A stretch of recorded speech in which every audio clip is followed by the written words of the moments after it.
Hello board game brothers and sisters, and welcome to another episode where I'll be letting you know if Kickstarter is launching this week. If you're new to the channel, we do this every week, going over all the GameFound and Kickstarter campaigns that are coming up. So if you want to stay up to date with all of those, this is the place to be.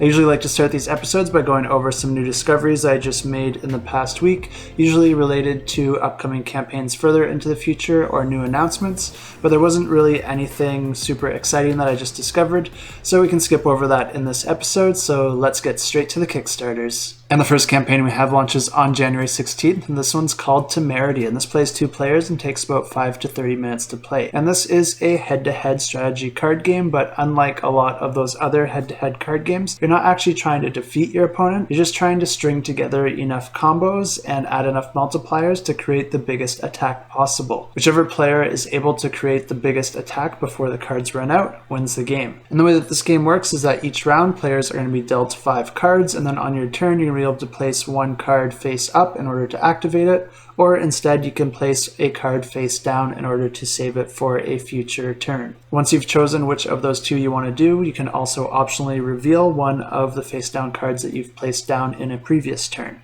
Whenever you reveal a face down card, it's going to get activated, so you can issue attack power both from the card that you revealed face up and by revealing one that you have previously put face down. The only difference is that these cards are multi-purpose, so if you choose to play them one way or another, you're going to get a completely different effect. And there's 3 types of cards in this game: the fairies, the warlocks, and the spirits. And I'll go through each one of those and let you know first what their ability will be if you were to just activate it straight from your hand versus if you were to put it face down and then reveal it on a future turn. And your fairy cards are where your attack power is going to come from, so if you're playing one of those directly from your hand, it's going to have some amount of power associated with it that you're going to issue onto your opponent.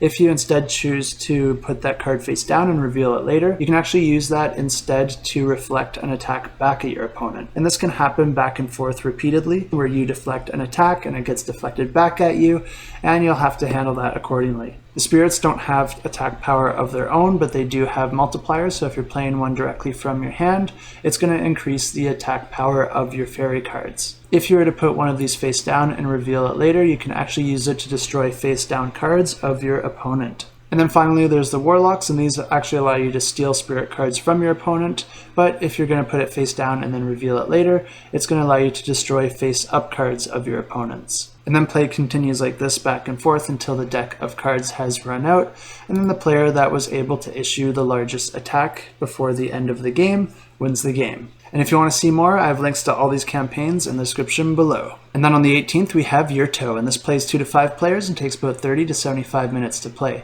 And this is a competitive dungeon crawler where players are going to be trying to get to the end of a dungeon alive. Then they're also going to be trying to gain victory points along the way, and in order to win the game you need to both survive the cave and get to the end and have the most victory points. And players can choose from 5 different characters, each with their own strengths and weaknesses, and as they explore the cave they're going to be drawing tiles from a bag, which is going to randomly generate the map. And this is going to dictate what sort of things players run into on their turn, whether it's monsters, treasures, or different events. On a player's turn, they can recover 1 health or 1 mana, and then you can move 1 space on the board, and then you're going to be drawing a token from that bag, and you could get a torch, which allows you to roll a die for different items, or you could draw a tile that allows you to move an additional space, grants you an additional movement or extra victory points, or you might run into a mushroom which will block the way, and if you run into that you can actually try to destroy it by rolling a die to attack, and if you're able to do enough damage you can place it anywhere on the board, ideally in the most difficult spot for your opponents.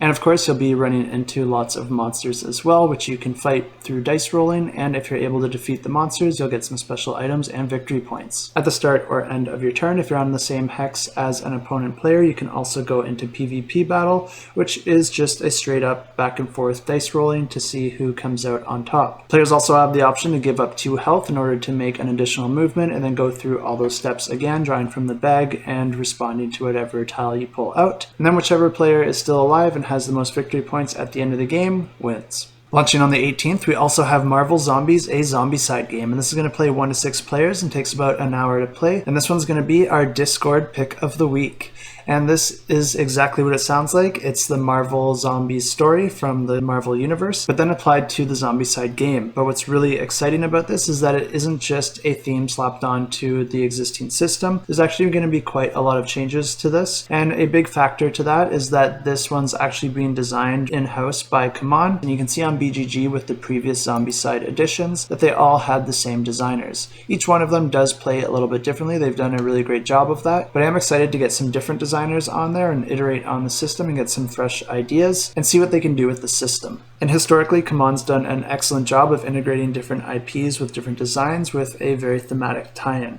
And right out of the gate, we're already seeing the differences here, and there is a lot to be excited about because you're actually going to be playing as the zombies in this rather than the heroes, but you can also play as the heroes as well, and I'll get to that shortly. And with the main core box, you can only play as the zombies, so if you're only interested in that mode of play, they are providing you that option. And the CMON team is trying to stay as true to the Marvel storyline as possible, so there's going to be a lot of little Easter eggs, and if you're familiar with that story, you'll see that a lot of elements from the story will transfer over to this game accurately. Of course, it's not going to be 100% accurate. To make a game well designed and as fun as possible, there's going to have to be some compromises with certain areas, but from what I've seen so far, it looks like they've done a really good job of balancing the two. And since you're playing as the zombified version of these Marvel heroes, you're going to be fighting back against anyone that isn't a zombie yet. The main threat is going to be the Agents of S.H.I.E.L.D., and they're going to be taking place of the different runners and walkers from the previous Zombicide games. And then any of the superheroes that haven't been turned into a zombie yet are not playable,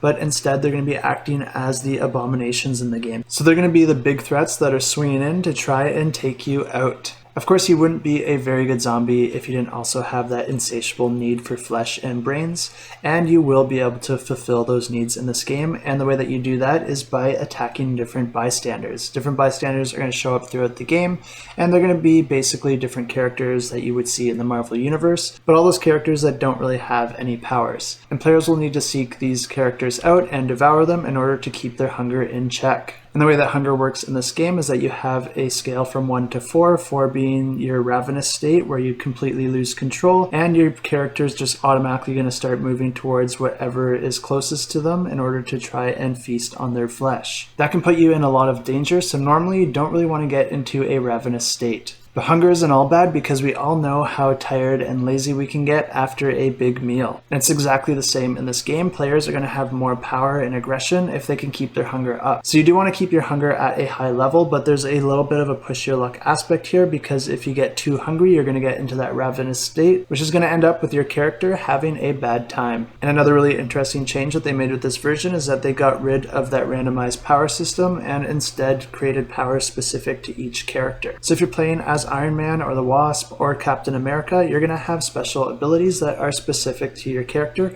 and thematic to the powers that they have in the Marvel Universe. And at first glance, this might sound like a little bit of a step back because you do have less flexibility with upgrading your character than you did in the previous Zombicides, because in the previous ones, as you leveled up, you'd actually have a couple options of do you want to level up this way or do you want this power instead. With this one, you're a little bit more stuck with the character that you have, and I think that's an awesome change. I know with previous Zombicides, I didn't really care which characters I used because there was that flexibility and they all kind of had just a randomized version of a subset of powers, so they didn't really feel that much different from each other. But I think the variability in this Marvel Zombicide is more focused on the different characters, so if you want to have a different upgrade experience, you can just play a different character the next time you play the game.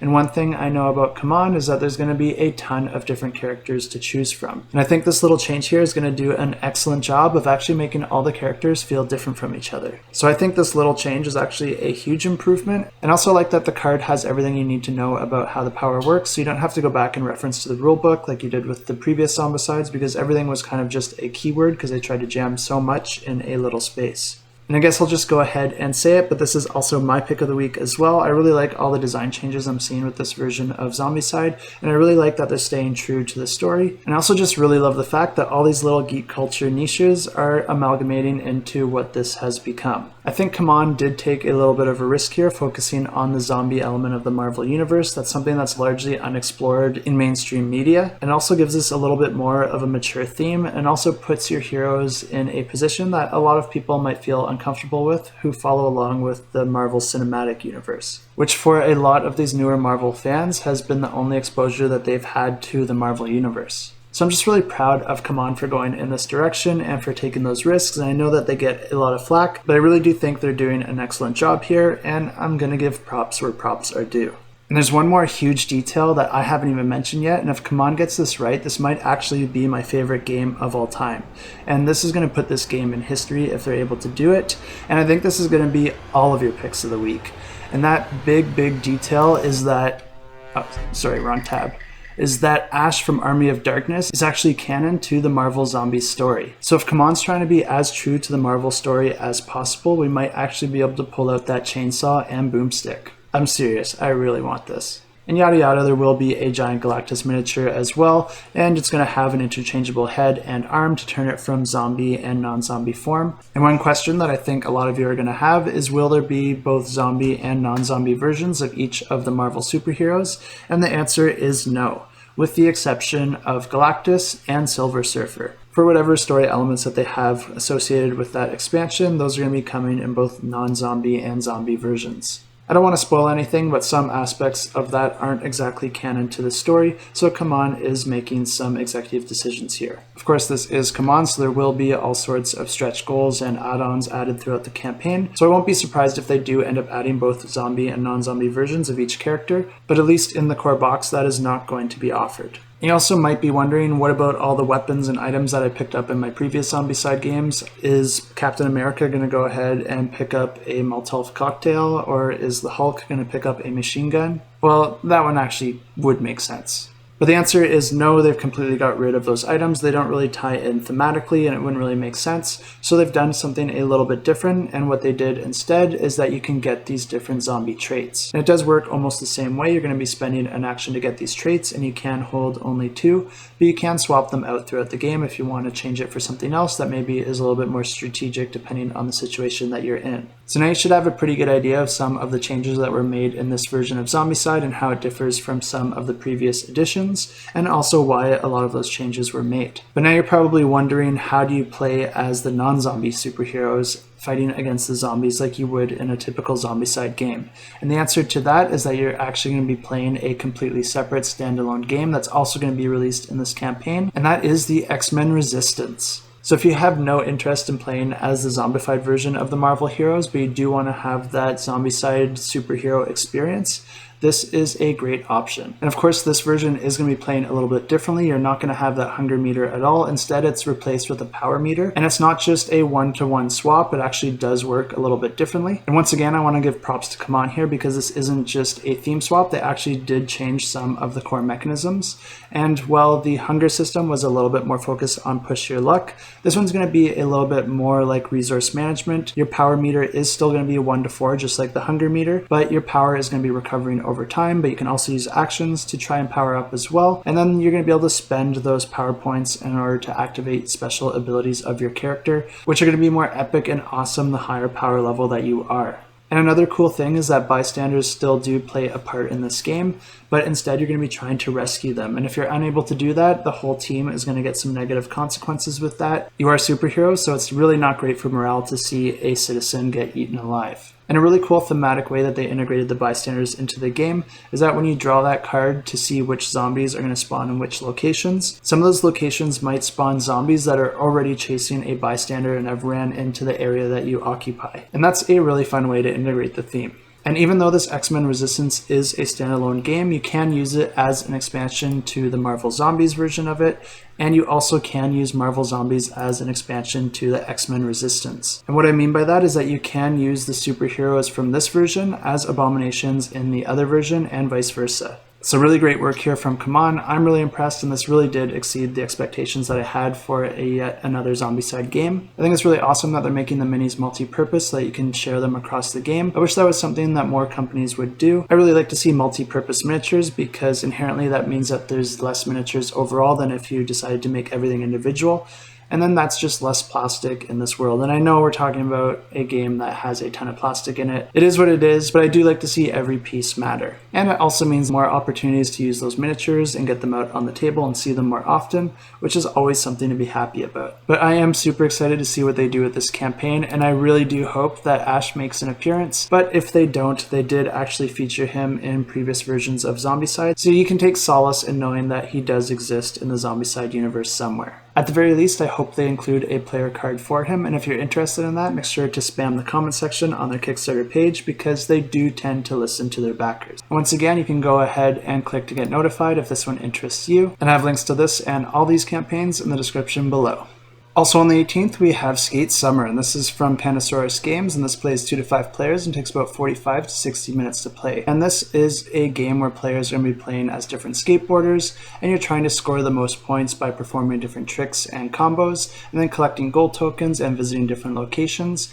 But the longer that you stay on your board, the more likely it is that you're going to wipe out and lose some of those points. So there is a push your luck aspect to this game. And this game plays over 4 phases. First, there's the combo phase where you're going to be playing trick cards to earn different rewards, and then you're going to be rolling dice, which is where the push your luck aspect of this game comes into play, because the dice are going to determine if you're able to keep your balance or if you happened to bail.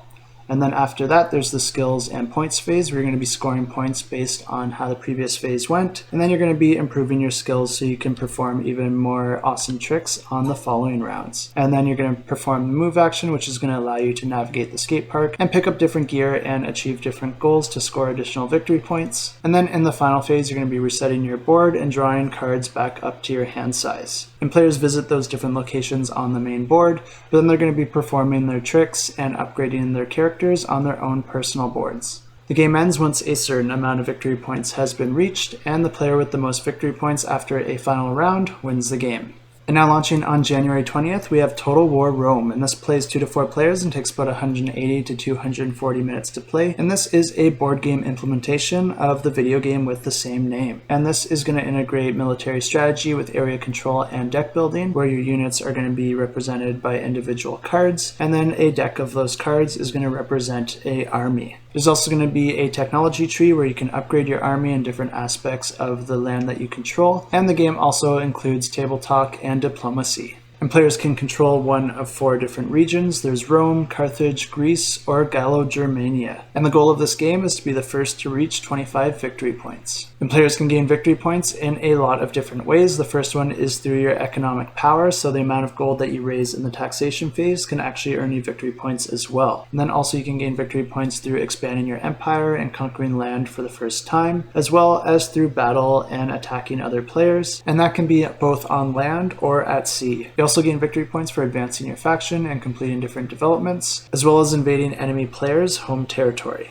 And this game plays over a series of rounds, and each round has several phases, and the first phase is the bidding phase where players are going to be bidding for a turn order. Each player is going to get dealt a random initiative card numbered from 1 to 8, and then players are going to put that card face down and add any amount of gold on top of that card. Whoever's total is the highest when you add their gold and the number together is going to be the first player, and they get to decide which direction turn order is going to go. After that, there's the agent phase where players are going to be drawing these multi-use cards, and then they're going to choose an action from one of these cards to assign to their agents. They can do things like make alliances with other players, spy on your opponent's armies, incite riots in your opponent's territories, or trade with allies or neutral players. You can also try the difficult task of assassinating leaders of your opponent's armies, or you can instead try to bribe the other players to try and maintain peace between your kingdoms. After that, we have the tax phase where players are going to gain income based on their controlled land's wealth, but they can also gain income by discarding different cards, as well as issuing an emergency taxation, which is going to have negative repercussions on the land that you control,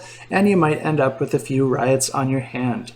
And then we have the campaigning phase, and this is divided into 2 sub-phases. There's the spring campaign and the summer campaign. And in this phase, players can move their army across the map, and their army is going to be represented by a single miniature. But then remember that each of the units in that army are represented by the deck of cards that you have associated with that army. And in this phase, players can engage in battle, and to do that, they're going to be drawing cards from that army's deck, and then they're going to choose one to issue out into the battlefield, and that's going to tell you what kind of dice you're going to be able to roll, and then battle is resolved through dice rolling and simultaneous reveal of your cards. The cards do also have a bit of a rock, paper, scissors mechanism where some units are stronger when fighting against certain other units. So you will want to keep that in mind when you go into battle, so finding out what kind of army you're going up against, whether it means through spying or through previous battles with that player, is going to be super helpful. And then finally, there's the spending phase where you can recruit new units into your armies, develop your tech tree, and upgrade different controlled territories. And this just continues until a player reaches 25 points, and then after that round, the player with the most points wins the game. If this sounds like a game you'd be interested in, definitely go ahead and follow it because that will add a free banner to your pledge. And on January 22nd, we have Ostia, and this plays 1 to 4 players and takes about 80 to 150 minutes to play. And in this game, players are going to be taking on the role of a fleet that's going to be exploring the ocean and trying to build up their ports. This game looks really interesting, and if not for Marvel Zombies, this one probably would have been my pick of the week. And the main mechanisms in this game all do revolve around a Mancala system, and if you're not familiar with that mechanism, it's basically when you just pick up a bunch of pieces from one spot and then place them one by one across a series of other spaces. And the way that this game does that is in your individual player boards, where players will be choosing one of these areas on their turn to activate, and that's going to allow you to gain resources equal to the number of ships that you have on that space. But then this is where the Mancala system comes into play, because you're going to pick up all those boats and then redistribute them by placing one in each of the spaces clockwise. So you'll get your resources before you did that, but then the cool thing is that wherever your last boat lands, whichever space that is, you'll be able to perform the specific action of that space as well. So you're kind of balancing having a lot of boats on a place so that you get a lot of resources, but then you also want the right amount of boats so that you end up on the action that you want to take. And the different resources are things like permits, which help you move across the board, and then wood, wheat, and stone and gold that allow you to upgrade different aspects of your board and build new ships. Each player will also have ships on the main board that they'll be able to move through the different areas of the board, and then you'll be able to interact with different regions and items and resources that you come across as you sail across the ocean. Making different discoveries there and completing different objectives will allow you to move up the reward track, which will also make all your victory point rewarding resources reward you even more victory points. And the end of the game is going to trigger when one player reaches the top of the track. And the reason I'm so excited about this one is that it just looks like a really elegant design. I really like the way the Mancala system is integrated and the way that it gains you resources, but then it's also tied in with the actions that you can perform. All the components and artwork all look incredible as well. This is really my type of artwork. I really like how clean it looks, and I really like how all the little components are made of wood. And artwork and components won't make me like a game that I think is a bad design, and they also won't ruin a game that I think is a good design. But it does make playing a game that I do enjoy just a little bit more enjoyable, so I really do like to see it. The designer also does have a few solid games under his name already, so that just further gives me confidence in this design. So I will definitely be checking this one out, and I'm excited to see more info once the campaign launches. Also launching on January 22nd, we have White Hat, and this plays 1 to 6 players and takes about 30 to 45 minutes to play. And this is a competitive game where players are different hackers, and they're trying to prove themselves as the superior hacker, trying to reach the critical asset in the FBI servers. And this game may not look like it, but it is a trick-taking game. And the way that this works is that each round, players are going to be dealt 10 cards, and then they're going to be playing tricks, and the winner of the trick is going to be able to move their token down this board. Moving down this board represents you hacking deeper and deeper into the network, and the end of the game is triggered when one of the player's tokens reaches the critical asset in the very depths of those servers. As players move down the board, they're going to be activating the different spaces that they land on, which is going to grant them victory points, as well as a special action. Victory points are actually bad in this game, so you want to have the lowest victory points in order to win the game. So maybe I shouldn't be calling them victory points, they're more like loser points. And to play the trick portion of this game, the lead player is going to be playing as many matching cards as they want, and for a card to match, they just need to have the same number on them. There's also a wild card as well, and if you play only wild cards, then they're the highest numbered card, or you can pair them with another card to adopt that number.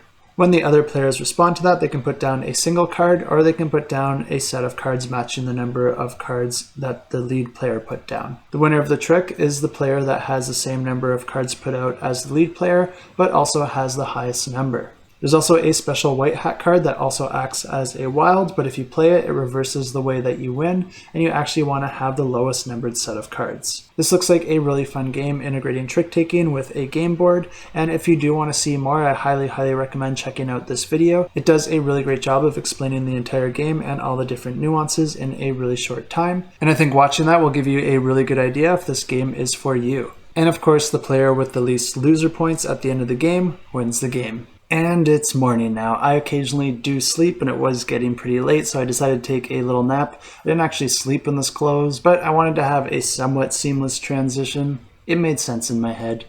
But those are all the campaigns I had for this week. I also heard that Boardgametables and Mats is going to be launching a campaign on January 18th as well, but I wasn't able to find the official announcement for it, so that may or may not happen. But the next thing I want to get to is probably the coolest thing in this video of all, and that is to draw for the giveaway that I announced over the holidays. And if you didn't catch that giveaway until right now, it's a little too late to enter the giveaway, but you can still go check out that video and make sure to subscribe so you don't miss out on awesome giveaways in the future. But the giveaway was for a $150 pledge of your choice that you can pick anytime during this year. And I am personally contributing this myself. I just want to thank everyone for all the support and encouragement over the past year. It's been a lot of fun, and the channel has really come a long way. And if you want to check out that video, I'll leave a link to it right up here. But to go ahead and draw the winner for the giveaway, I'm going to use this fancy application here. And what I normally do for these giveaways is I give extra entries for my Patreon subscribers. I'm not going to do that for this giveaway because I want everyone to have an equal chance of winning. But those of you on Patreon, don't worry, because I'm not forgetting about you, because I will also do the same giveaway over exclusively on the Patreon so that only a Patreon can win the second version of this giveaway. I'll make an update and it'll make more sense once I send that out. But to enter this YouTube giveaway, all you had to do was leave a comment on that video. So let's go ahead and draw those comments. And now let's go ahead and draw that winner. And I'm going to do this in slow motion to make this as epic as possible. And the winner is Andy Herman, and he says that his New Year's resolution is to play more games. Well, it looks like you'll be able to do that because you just won yourself an awesome pledge. So congratulations, Andy. Thanks so much for getting involved in the channel and joining in on the fun. Just email me at adam@shelfclutter.com and we'll get that pledge sorted out whenever there's a pledge this year that you are interested in. Of course, if you didn't win, there's still going to be a ton of giveaways in the future. Campaigns are getting wrapped up again, and we do get a ton of Kickstarter pledge giveaways donated from awesome publishers. Super exciting stuff, and I am personally looking forward to 2022. So until next time, keep that shelf cluttered and the table full.